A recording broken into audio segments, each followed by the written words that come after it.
definitely going to have to tolerate this. I haven't let my family listen to this song at all. I've been working up a talk story. This is Hawaii. So you're going to listen to a 15-minute song now, and then I'm going to be done.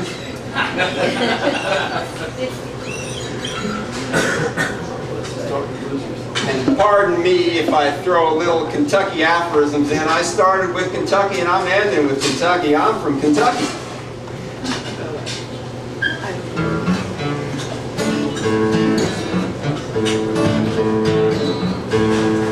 Now, I hope you're in the spirit of this thing. I want to tell you a little yarn, y'all. A tale of two men, Duncan and Brady.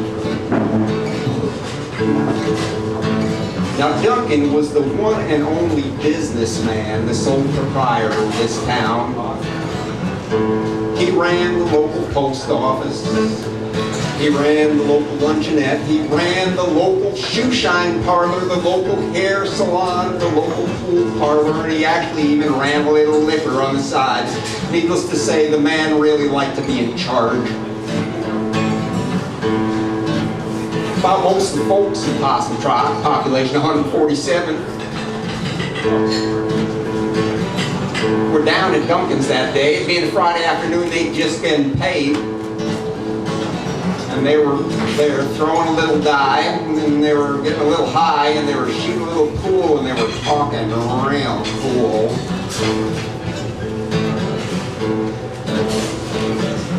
Now, old King Brady, he was the sheriff of this town. He was up at the jail all by his lonesome, feet up on his desk, flicking his keys back and forth, rubbing that bald spot on top of his head, scratching that part of his stomach that never seemed to get full, picking his nose and flicking them boogers at the basket, missing most of the time.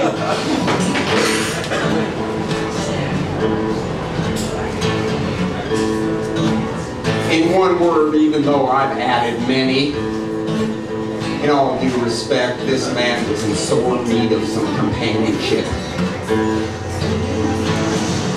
He wondered what in tarnation was so darn quiet he was going to saunter down to Duncan's and see what exactly was going on. Now, Brady was a God-fearing man. He always had a soggy jaw, red-eyed tobacco, wadded up in the upper part of his cheek. And I know this might be hard to believe because he wasn't really a polite man. Still, over the years, before he entered any domicile, he would expectorate, squirt a little juice on the side just in case there was no accommodating spittoon available inside. And as if that weren't enough, he usually had a stub of a stogie jammed up in the side of his jaw, and often as not, there was a little bit of spittle running off the end, splashing on the floor every once in a while. You get the picture. Now, this whole town recognized the sound of Brady coming, so when he knocked on the door down at Duncan's, no answer. He knocked on the door again. Meanwhile, everybody inside who recognized that sound was completely quiet. Hey, don't steal my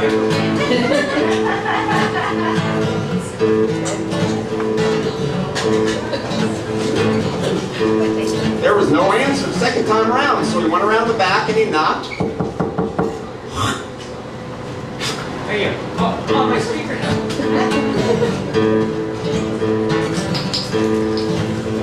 This is mighty strange, he thought to himself. He went back around the front and he opened the door very slowly. He looked inside. Not a soul in sight. Now, Brady never wanted not to take advantage of a situation. He stepped inside. He went behind the lunch counter, like this lunch counter right here. He found a wonderful bowl of steaming hot oxtail soup, drew himself a bowl.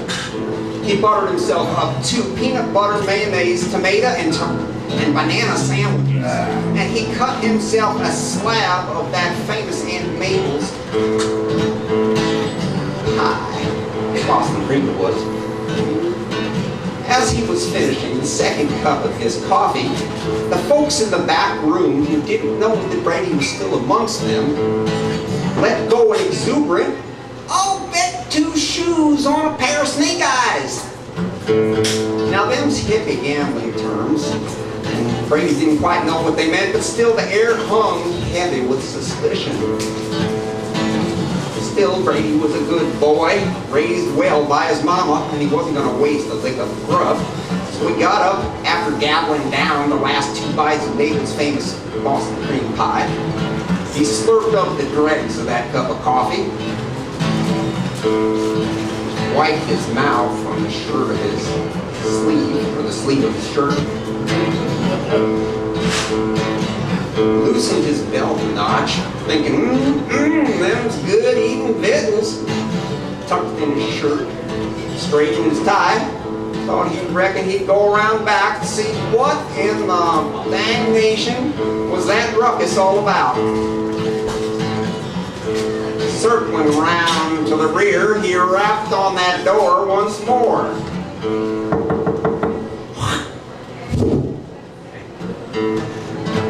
This time, a little window opened in the door, and an eye looked out and said, "Who is it, and what do you want?" And Brady told him. He said he wanted to come in, but the eye said, "Well, you can't come in if you don't know the password." And Brady didn't know the password, so the little door in the window shut. Brady thought, wait a minute, they can't do that to me. I'm the sheriff of this town. He reached down and he fingered his .45. Now, in case you guys don't know what a .45 is, .45 is a firearm, a shooting piece of gun. Weighs about 45 pounds, has a barrel about 45 inches long, can shoot 45 bullets in about 45 seconds flat. Easy. Master blaster in hand, he applied his ample shoulder to the door. But what he didn't know was that inside, everybody had 44s, and you all know what a 44 is, and they was all pointed at the door. And when he came busting through that door, 1,467 bullets hit him, spun him around, splayed his guts, and he went flat on the floor. Twinkle, twinkle, little star, in come Brady with his big scar, mean looking look in his eye. Gonna shoot somebody just to see him die, and he's been on the job too long. Now Duncan was a tanning bar when in come Brady with his shiny star. Praises Duncan and you're under arrest. Duncan shot a hole right there in Brady's chest, and he's been on the job too long. Singing, Brady, Brady, Brady, don't you know you done wrong? Breaking and hitting with my game going on. Breaking down my windows and busting down my door. Now I'm dead right on that barroom floor. Yeah, been on the job too long.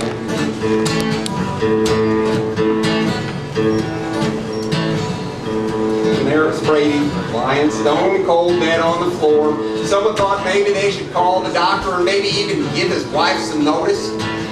But no one had the courage to call his wife, so they called Western Union instead, who sent up a boy. He got to the house. He rang the bell. No answer. Sound familiar? He rang the bell again.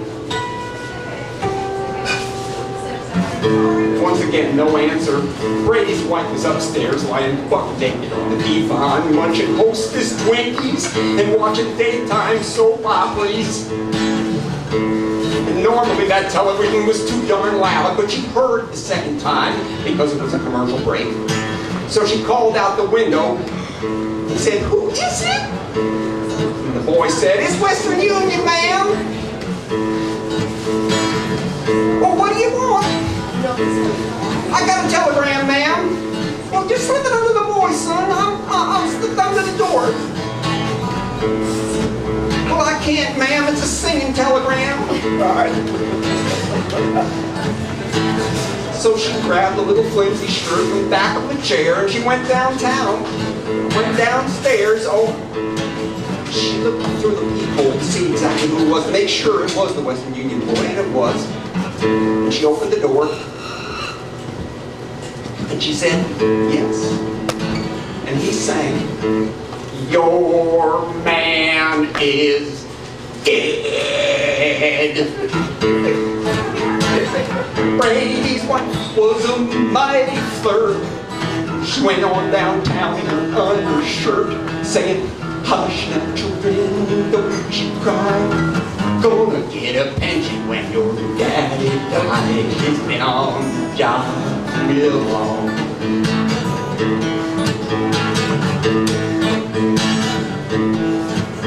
Now Brady was a very fat man.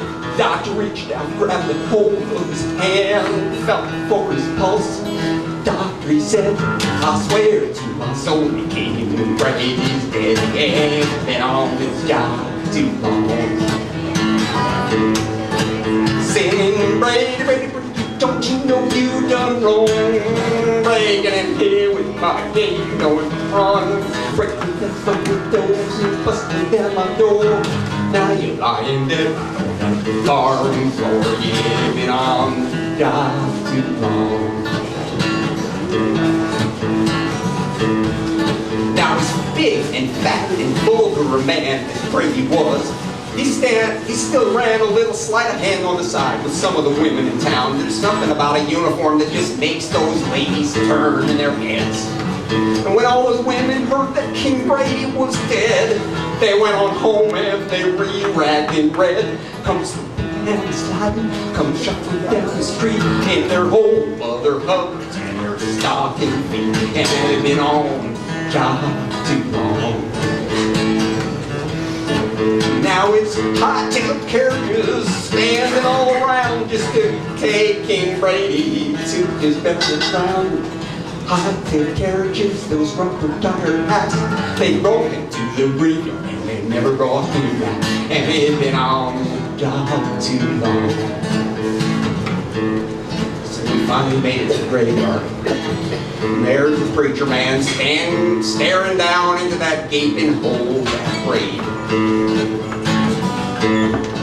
There's a pile of a body down there lying in state, completely inert. Flying flies buzzing around the face. A rancid odor coming up. Old tobacco, stale old unwashed clothes, dried blood, even a hint of liquor. From the asthma filled the air. But still, the preacher himself couldn't find the words to fill the air. So he cast his eyes up toward heaven, hoping God would give him some inspiration. But he couldn't help but thinking of St. Peter up there, the other side of those golden gates,